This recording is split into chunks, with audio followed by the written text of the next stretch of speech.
Hello दोस्तों। तो आज हम आरपीएफ कांस्टेबल के प्रीवियस ईयर पेपर के प्रैक्टिस सेट का एनालिसिस करेंगे। ये हमारा प्रैक्टिस सेट नंबर फर्स्ट है, जिसमें हम 20 क्वेश्चन की प्रैक्टिस करेंगे और उसके कुछ महत्वपूर्ण बातों को जानेंगे। हम ऐसे ही डेली आपके लिए प्रैक्टिस सेट लाते रहेंगे, जिससे आपका जीएस मजबूत हो जाएगा। तो चलिए आज के हम क्वेश्चन को स्टार्ट करते हैं। तो देखिए आज का हमारा फर्स्ट क्वेश्चन देखिए यहाँ पे दिया हुआ है। फर्स्ट क्वेश्चन हमारा दिया हुआ है कि बुद्ध को निम्न में से किस स्थान पर ज्ञान प्राप्त हुआ था। इसके लिए ऑप्शन ए दिया हुआ है कुशीनगर, ऑप्शन बी दिया है लुम्बिनी, ऑप्शन सी दिया है सारनाथ, ऑप्शन डी दिया है बोध गया। तो इसका हमारा राइट आंसर क्या होगा? ऑप्शन जो हमारा डी है, इसका हमारा करेक्ट आंसर क्या होगा? ऑप्शन डी जो है हमारा करेक्ट आंसर हो जाएगा, बोध गया। ये कब आया हुआ है? तो आरपीएफ कांस्टेबल 24 जनवरी 2019 के फर्स्ट शिफ्ट का आया हुआ क्वेश्चन है। चलिए इसके हम कुछ महत्वपूर्ण पॉइंटों को देखें। देखिए हमारा पॉइंट नंबर फर्स्ट दिया हुआ है, बुद्ध को ज्ञान की प्राप्ति बोध गया नामक स्थान पर हुई थी। बोध गया भारत के बिहार राज्य में स्थित है। अगले पॉइंट की हम बात करें, देखिए अगला हमारा पॉइंट दिया हुआ है, सेकंड पॉइंट हमारा है, बुद्ध को गौतम बुद्ध के नाम से जाना जाता है। इन्होंने बौद्ध धर्म की स्थापना की थी। बोध गया में ज्ञान प्राप्ति के बाद बुद्ध ने पहला उपदेश सारनाथ में दिया था। इस घटना को धर्मचक्र प्रवर्तक के नाम से जाना जाता है। अगले पॉइंट की हम बात करें तो अगला पॉइंट देखिए दिया हुआ है, गौतम बुद्ध का जन्म वर्ष 563 ईसा पूर्व में लुम्बिनी जो कपिलवस्तु नेपाल में हुआ था।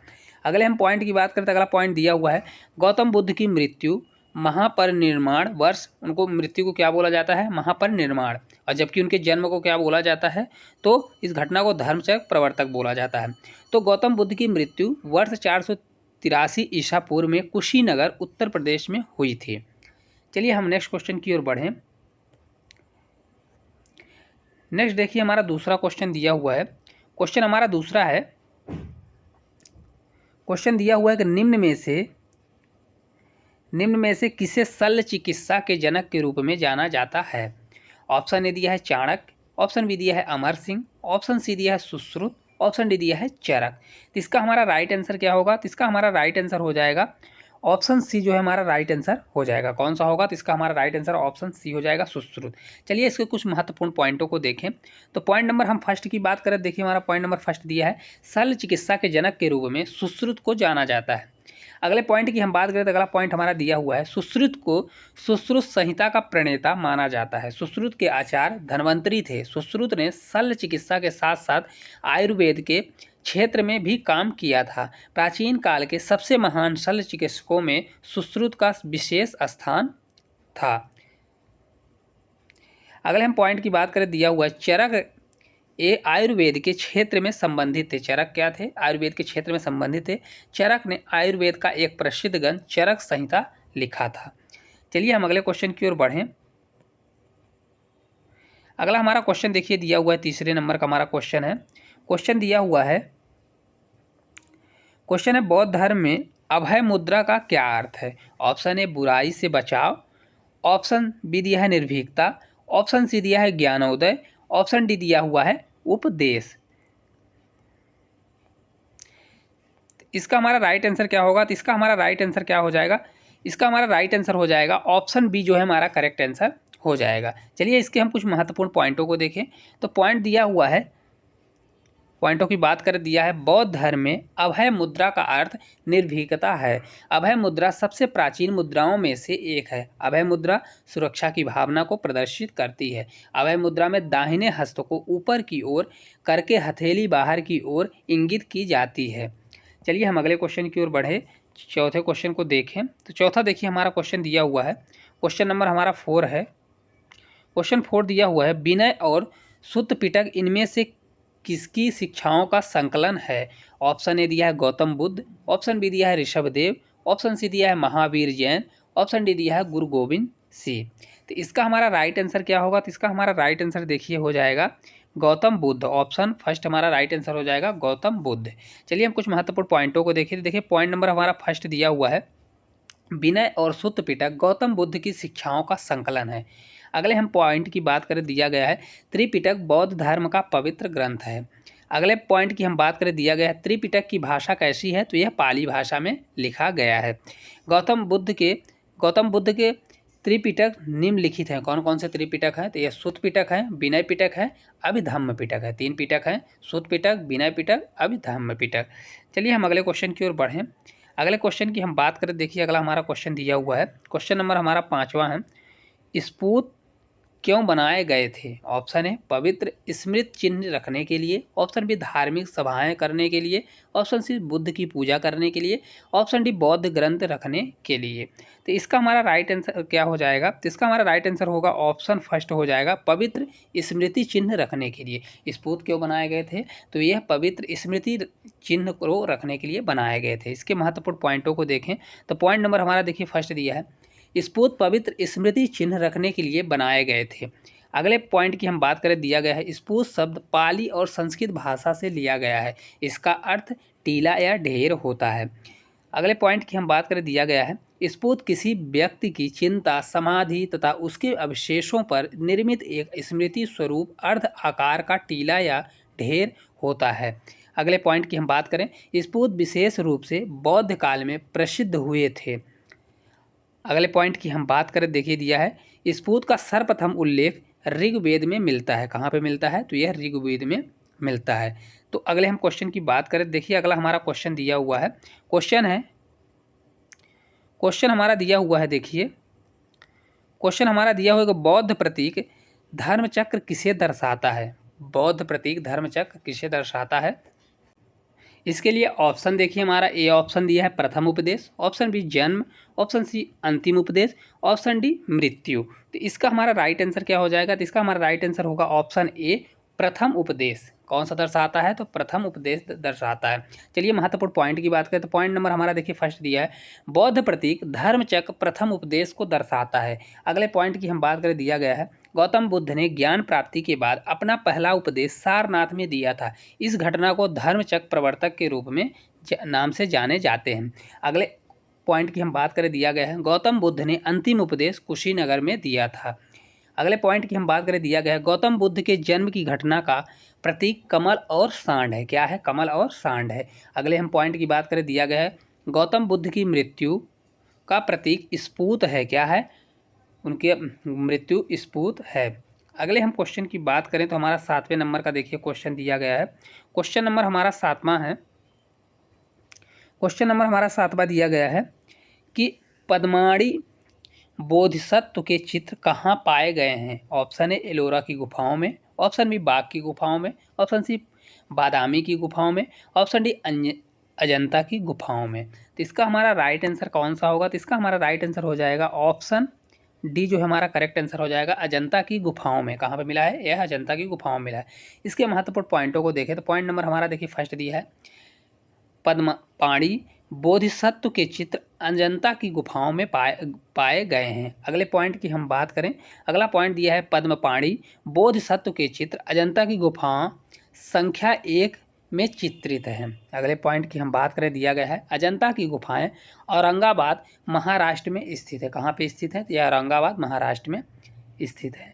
चलिए हम अगले क्वेश्चन की ओर बढ़ें, क्वेश्चन नंबर हम 8वें की ओर बढ़ते हैं। क्वेश्चन देखिए हमारा 8वां दिया हुआ है, क्वेश्चन है राष्ट्रकूट वंश का शाही प्रतीक क्या था? ऑप्शन ए बाघ, ऑप्शन बी हाथी, ऑप्शन सी शेर, ऑप्शन डी गोल्डन ईगल। तो इसका हमारा राइट आंसर क्या होगा? ऑप्शन डी जो है हमारा राइट आंसर कौन सा हो जाएगा? तो इसका हमारा राइट आंसर होगा ऑप्शन डी, जो है हमारा राइट आंसर हो जाएगा गोल्डन ईगल।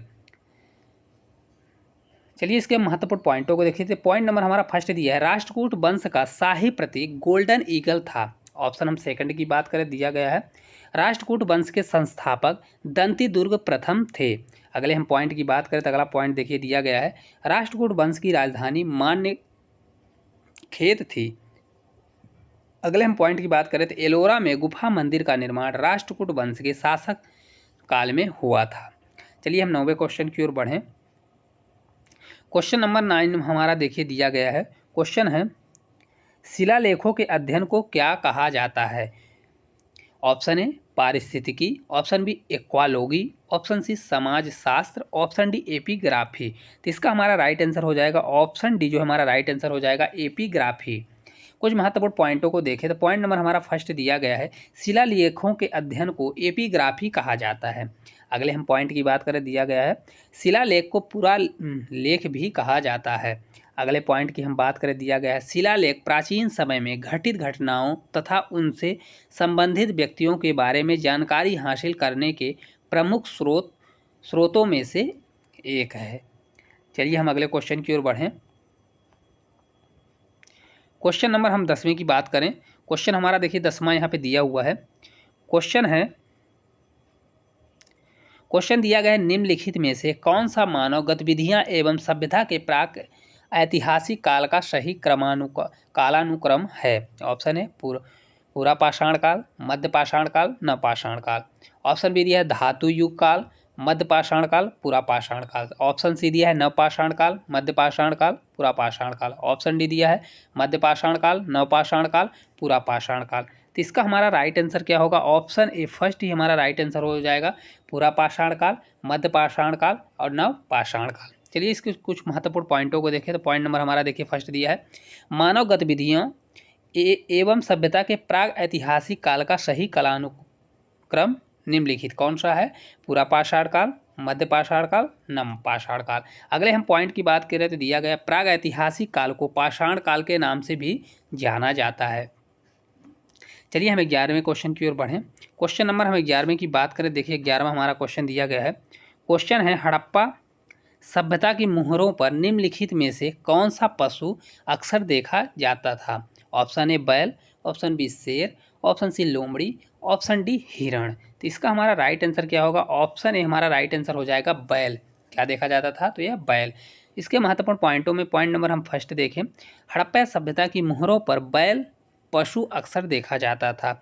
अगले पॉइंट की हम बात करें तो हड़प्पा सभ्यता की मोहरों पर बैल के अतिरिक्त बाघ, गैंडा, हाथी, बकरी, हिरण तथा भेड़ आदि पशुओं के चित्र भी देखे जाते थे। अगले हम पॉइंट की बात करें, हड़प्पा सभ्यता के मोहरों का आकार त्रिभुजाकार, आयताकार, वृत्ताकार तथा वर्गाकार था। चलिए हम अगले क्वेश्चन की ओर बढ़ें। क्वेश्चन नंबर हम 12वें की बात करें, देखिए हमारा 12वां क्वेश्चन दिया गया है। क्वेश्चन हमारा है कि भारतीय नेपोलियन निम्नलिखित में से किसको कहा जाता है? Option A Skandagupta, option B Chandragupta द्वितीय, option C Samudragupta, option D दिया है पुलकेशी द्वितीय। तो इसका हमारा राइट आंसर हो जाएगा ऑप्शन सी समुद्रगुप्त। भारतीय नेपोलियन के नाम से किसे जाना जाता है? तो ये समुद्रगुप्त को जाना जाता है। चलिए इसके महत्वपूर्ण पॉइंटों को देखें। तो पॉइंट नंबर हमारा देखिए फर्स्ट दिया है, समुद्रगुप्त को भारत के नेपोलियन के नाम से जाना जाता है। समुद्रगुप्त भारत के सबसे महान शासकों में से एक थे। समुद्रगुप्त चंद्रगुप्त प्रथम के उत्तराधिकारी थे। अगले पॉइंट की हम बात करें, दिया गया समुद्रगुप्त के शासनकाल को सांस्कृतिक तथा राजनीतिक दृष्टि से गुप्त वंश के साम्राज्य का उत्कर्ष काल माना जाता है। समुद्रगुप्त के साम्राज्य की राजधानी पाटलिपुत्र थी। समुद्रगुप्त ने अपने साम्राज्य का विस्तार के लिए दोहरी नीति अपनाई। अगले पॉइंट की हम बात करें, दिया गया समुद्रगुप्त को भारत के नेपोलियन की संज्ञा प्रसिद्ध इतिहासकार विंसेंट आर्थर स्मिथ द्वारा दी गई थी। चलिए अगले क्वेश्चन की ओर हम बढ़ें। अगला क्वेश्चन हमारा देखिए दिया गया है। क्वेश्चन है, पल्लव राजवंश का संस्थापक कौन था? Option A Simha Vishnu, option B दिया है कृष्णा, ऑप्शन सी दिया है नंदी वर्मन, ऑप्शन डी दिया है महेंद्र वर्मन। तो इसका हमारा राइट आंसर क्या हो जाएगा? तो इसका हमारा राइट आंसर होगा ऑप्शन फर्स्ट हो जाएगा। हमारा राइट आंसर क्या होगा? फर्स्ट हो जाएगा क्या? सिंह विष्णु। चलिए महत्वपूर्ण पॉइंटों को देखें। तो पॉइंट नंबर फर्स्ट दिया, पल्लव राजवंश का संस्थापक कौन थे? सिंह विष्णु था। अगले हम पॉइंट की बात करें, दिया गया है पल्लव राजवंश दक्षिण भारत का एक प्रसिद्ध राजवंश था। अगले हम पॉइंट की बात करें, दिया गया है पल्लव राजवंश की राजधानी कांचीपुरम थी। अगले हम पॉइंट की बात करें, दिया गया है पॉइंट है नंदी वर्मन तथा महेंद्र वर्मन पल्लव राजवंश के प्रमुख शासक थे। अगले पॉइंट की बात करें, सिंह विष्णु को अवनी सिंह के नाम से भी जाना जाता है। चलिए हम अगले क्वेश्चन की ओर बढ़ें। क्वेश्चन नंबर 14 की हम बात करें, दिया गया है क्वेश्चन हमारा 14वां दिया है। क्वेश्चन है, निम्नलिखित धर्मों में से किस धर्म से दिलवाड़ा मंदिर संबंधित है? ऑप्शन ए ईसाई धर्म, ऑप्शन बी बुद्ध धर्म, ऑप्शन सी जैन धर्म, ऑप्शन डी हिंदू धर्म। ये आरपीएफ कांस्टेबल 31/3/2019 के शिफ्ट फर्स्ट का आया हुआ क्वेश्चन है। तो इसका हमारा राइट आंसर क्या हो जाएगा? तो ऑप्शन सी जो है हमारा राइट आंसर हो जाएगा जैन धर्म। इसके महत्वपूर्ण पॉइंटों को हम देखें तो पॉइंट नंबर फर्स्ट दिया है, दिलवाड़ा मंदिर जैन धर्म से संबंधित है। दिलवाड़ा मंदिर राजस्थान राज्य के सिरोही जनपद के माउंट आबू पर स्थित है। अगले पॉइंट की हम बात करें, दिया गया है दिलवाड़ा मंदिर 5 मंदिरों का एक समूह है। अगले पॉइंट की बात करें, दिलवाड़ा मंदिर का निर्माण 11वीं से 13वीं शताब्दी के मध्य हुआ था। अगले पॉइंट की बात करें, दिया गया है दिलवाड़ा मंदिर का निर्माण चालुक्य राजवंश के शासनकाल में हुआ था।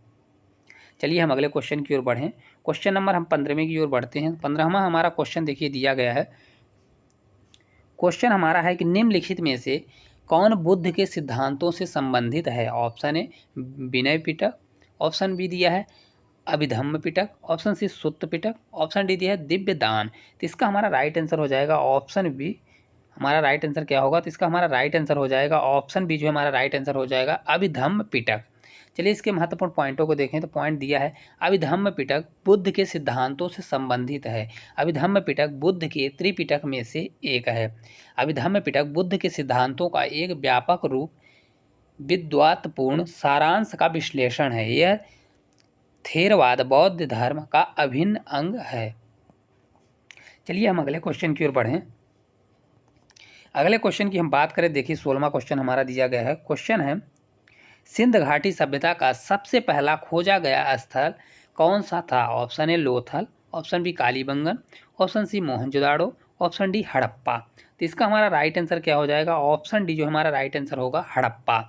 चलिए महत्वपूर्ण पॉइंटों को देखें तो पॉइंट नंबर फर्स्ट दिया गया है सिंध घाटी सभ्यता का सबसे पहला खोजा गया स्थल हड़प्पा था। अगले हम पॉइंट की बात करें, दिया गया हड़प्पा स्थल की खोज वर्ष 1921 ईस्वी में राय बहादुर दयाराम साहनी ने की थी। चलिए हम कुछ और महत्वपूर्ण पॉइंटों को इसके बारे में जानें। तो देखिए हमारा पॉइंट नंबर अगला दिया हुआ है। अगला पॉइंट है हड़प्पा स्थल रावी नदी के तट पर स्थित है। अगले पॉइंट की बात करें, दिया गया है मोहनजोदाड़ो, इसका शाब्दिक अर्थ होता है मृतकों का टीला। मोहनजोदाड़ो स्थल की खोज वर्ष 1922 ईस्वी में राखालदास बनर्जी ने की थी। अगले हम पॉइंट की बात करें, दिया गया है मोहनजोदाड़ो स्थल सिंधु नदी के तट पर स्थित है। अगले पॉइंट की बात करें, दिया गया है लोथल, लोथल स्थल की खोज वर्ष 1954 ईस्वी में डॉक्टर SR राव ने की थी। लोथल सिंध घाटी सभ्यता का महत्वपूर्ण बंदरगाह था। अगले पॉइंट की बात करें, दिया गया है लोथल स्थल भोगवा नदी के तट पर स्थित है। अगले हम पॉइंट की बात करें, कालीबंगन, कालीबंगन स्थल की खोज अमलानंद घोष ने की थी। अगले पॉइंट की बात करें, कालीबंगन के स्थल के उत्खनन का श्रेय BK थापर तथा BB लाल को जाता है। अगले हम पॉइंट की और लास्ट पॉइंट की बात करें, कालीबंगन घग्घर नदी के तट पर स्थित है। चलिए हम अगले क्वेश्चन की ओर बढ़े। क्वेश्चन नंबर हम 17वें को देखें।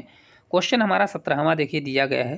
क्वेश्चन है प्रसिद्ध उत्तरामेर शिलालेख किस राजवंश से संबंधित है। Option A Pandya, option B Chola, option C Pallava, option D दिया है चालुक्य। तो इसका हमारा राइट आंसर क्या हो जाएगा, तो ऑप्शन बी हो जाएगा चोल। किससे संबंधित है, या चोल से। चलिए इसके महत्वपूर्ण पॉइंटों को देखें तो पॉइंट नंबर हमारा फर्स्ट दिया है प्रसिद्ध उत्तरामेर शिलालेख चोल राजवंश से संबंधित हैं। अगले हम पॉइंट की बात करें, दिया गया है चोल राजवंश दक्षिण भारत का एक प्रसिद्ध राजवंश था। इस अभिलेख के माध्यम से चोलकालीन ग्राम्य प्रशासन तथा कर व्यवस्था की जानकारी प्राप्त होती है। चलिए हम अगले क्वेश्चन की ओर बात करें।